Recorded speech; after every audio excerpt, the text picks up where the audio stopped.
second reading for this carol service will be taken from Genesis 22 from verse 15 to 18.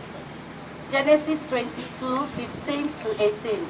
And the Lord of the Lord called unto Abraham out of heaven the second time, and said, By myself have I sworn, said the Lord, for because thou hast done this thing, and hast not held thy son, thy only son, that in blessing I will bless thee. Amen? Amen. And in multiplying I will multiply the seed as the stars of the heaven. Amen? Amen. And as the sand which is upon the seashore, and thy seed shall possess the gates of his enemies. Amen? Amen. Last verse. And in thy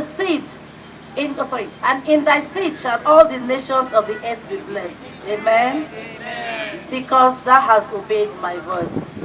This is the reading of the word. Angels from the rays of glory, win your flight to all the earth. Ye who sang creation's story, now proclaim Messiah's birth.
fourth reading is taken from Micah chapter 5, 2 to 4.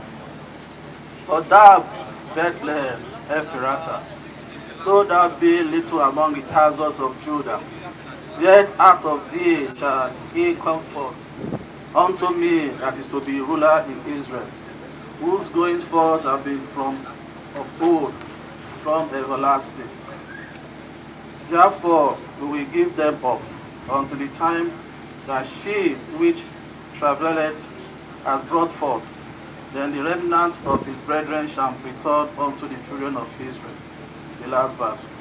And he shall stand and fill in the strength of the Lord, in the majesty of the name of the Lord is God. And they shall abide, for thou shalt be the great unto the ends of the earth.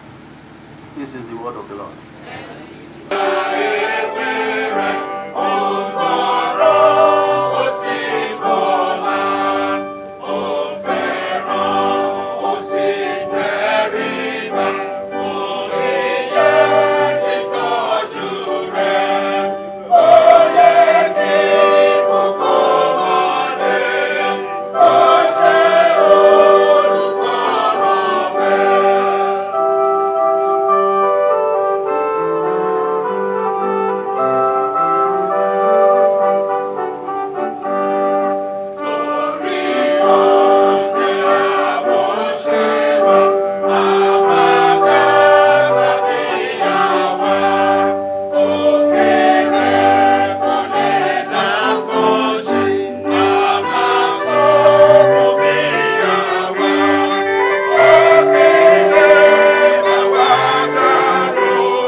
and not one of them is forgotten before God.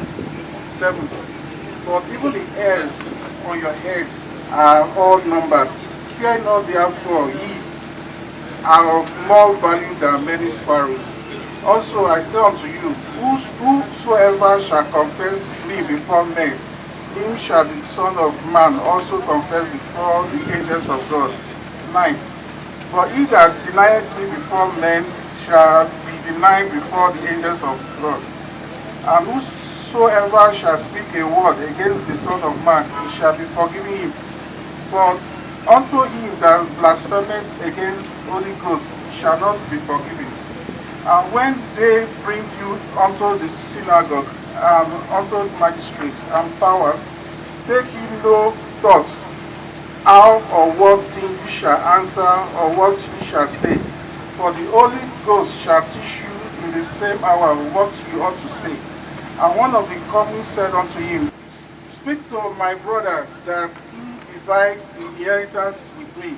And he said unto him, Man, who made me a judge or a divider over you? And he said unto them, Take heed and beware of covetousness, for the man's life consisted not in the abundance of his things which he possesses. And there were in the same country shepherds abiding in the field, keeping watch over their flock by night.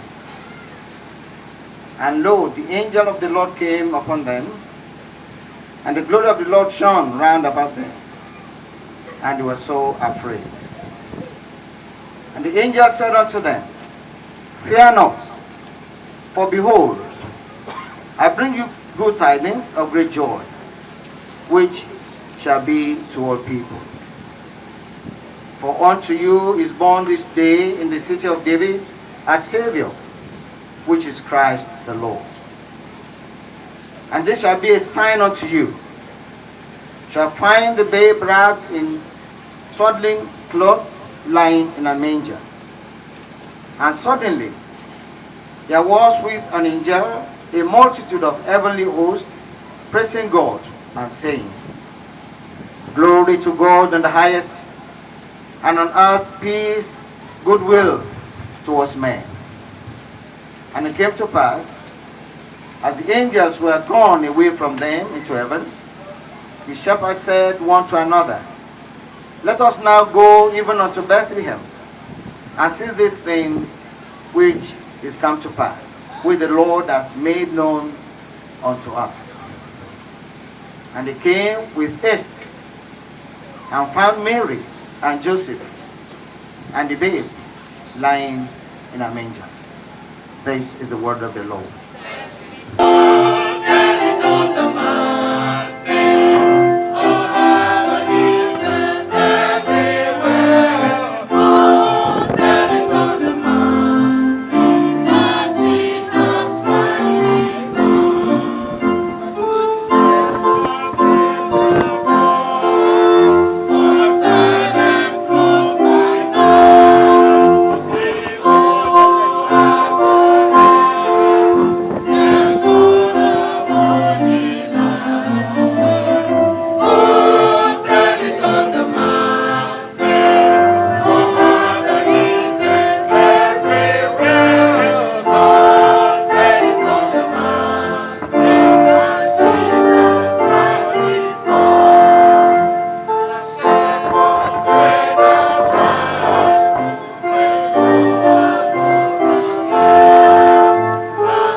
Is that Jesus Christ came to give us peace.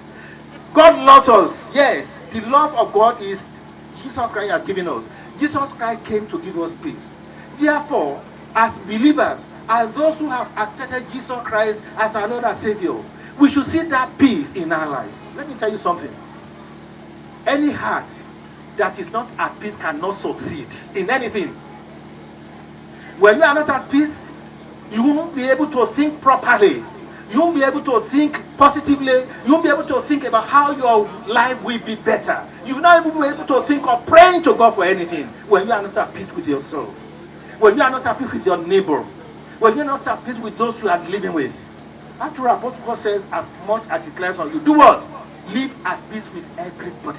As much as it lies with you.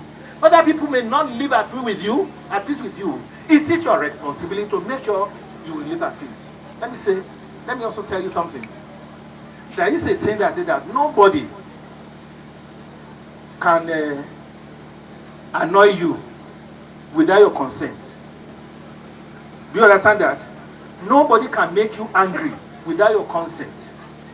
What that means is that people will always do things that make you to be angry. It is your responsibility, your desire, whether you want to be angry or you don't want to be angry. It's the same thing with this peace we are talking about. There are people out there who have decided that you will not have peace. It might be your neighbor, your colleagues in the office, in school, or the other person you see on the street for whatever reason. Maybe it's sent to you by the devil. He said you will not be at peace. It is now your responsibility to decide that I will be at peace. It is around. It's in your heart.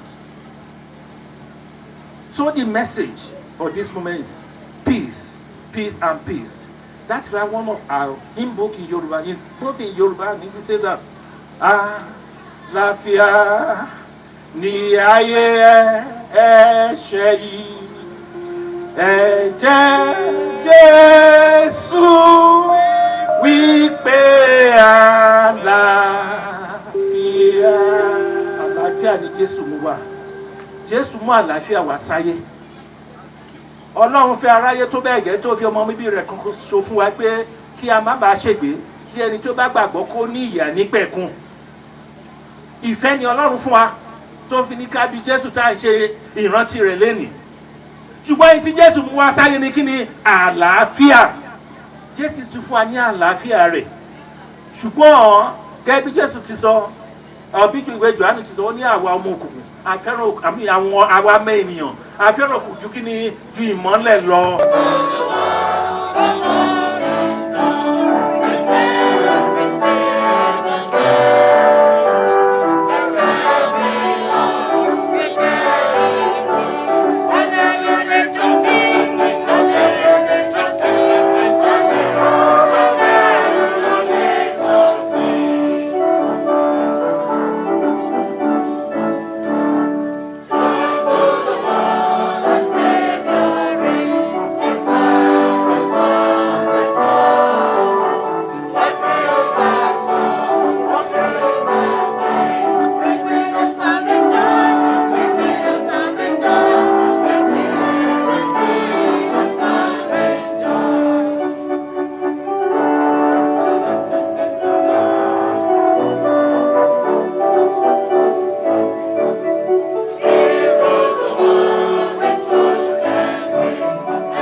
Like I told you, while in the service, I said, I'm not spending on humanity more than when I was in service. Maybe God allowed this break for me to have time for Him, because I really had time for God. Oftentimes when people want to see me because I'm busy or I'm out of the country or I'm out on duty, I didn't really have time to listen to people. But right now, I listen because I have time to listen. And I felt that's the purpose of the break in my life. You understand? So I urge all Christians, if you have one kobo, please give your fellow Christians half kobo. I use this as an opportunity of giving out, reaching out to people too. It might be small, and it's costing a lot. I don't think I've solicited for whatever I do for Xmas. I do the bits I can do. But each time I want to do the bits, Christ keeps increasing it. It's not me. Yes, for this I think my brother had gone to market like 3-4 times. I will do this. I said, no, this might not be enough. I will compare to last year. Like last year I had 120 kids. And I budgeted for 80. I had to convert the adults home to the children because I wanted the children to have it. And this year I have almost 160 kids. And I did for 150. I still needed to convert. But I'm happy doing that. I'm happy the kids are happy. Let me tell you what prompted this idea of actually putting Ankara. The first year I had an event, I don't know, before the carol, and I shared Ankara, and the remaining one I said, okay, let me just share it for the carol. Right there, one woman just stopped. Then I didn't used to give kids. I'll just give to adults, I don't care. And the woman just opened, only her. I showed her how many me I showed you. And I looked up. This is this Ankara, she's going to cut and share for the children. I didn't know it was that impactful. I said, God bless me, because some of these things are their Christmas clothes. And I want them to have Christmas because I want them to be happy.